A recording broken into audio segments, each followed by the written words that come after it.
Caption close THETKABYIN, Myanmar, AP. In her dreams, Satara walks hand in hand with her Muslim husband through the streets of the seaside Myanmar town they grew up in. They visit old friends, share a meal with family, dip their toes into the warm surf of the Bay of Bengal. But in the hate-filled reality of the world they live in, Satara can only do these things alone when she takes off her Islamic veil and crosses through a pair of checkpoints into the predominantly Buddhist state capital, where her government will not allow the love of her life to set foot. That's because Satara's husband is an ethnic Rohingya Muslim, a group the United Nations has called one of the most persecuted on the planet. Satara, meanwhile, was born a Buddhist and part of the ethnic Rakhine, who despise the Rohingya and see them as foreign invaders from Bangladesh. Marriage between the two communities is extraordinarily rare. It's also risky in a nation where security forces have driven more than 730,000 Rohingya into exile since 2016, carried out large-scale massacres and burned hundreds of villages in a campaign the UN and human rights groups have described as ethnic cleansing.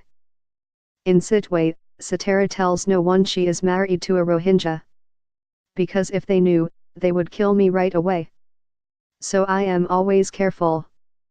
The 24-year-old's fears are not exaggerated. Even Rohingya who have ventured into Sittwe on rare trips escorted by police in recent months have been attacked by mobs and killed. Hardline Buddhists regularly march through the city's crumbling streets, past ruined mosques that have been closed since June 2012, when the Rakhine burned most Rohingya homes and drove more than 120,000 into camps for the displaced. Satara, then a widow, met her husband, Mohammed, about 8 months later at a market on the edge of a Rohingya village where she had come to sell vegetables. Rakhine traders, who can travel freely, regularly sell goods to Rohingya at marked up prices.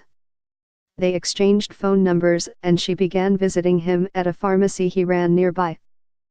Mohammed, 32, bought her small gifts, teased her to make her laugh and took her for rides on his motorbike. He was amazed to meet a Rakhine woman who didn't treat a Rohingya any differently than her own. He told her he loved her.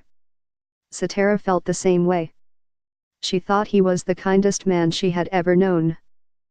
But when she told her family, after much reluctance, that she was dating a Rohingya man, they became enraged. Her brother beat her severely.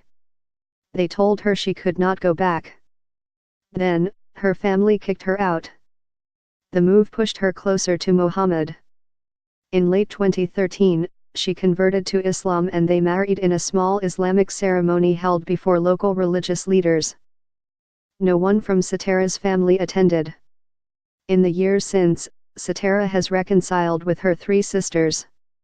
But she has never been able to return home. Her parents passed away when she was young, and the brother who helped raise them all still refuses to speak to her.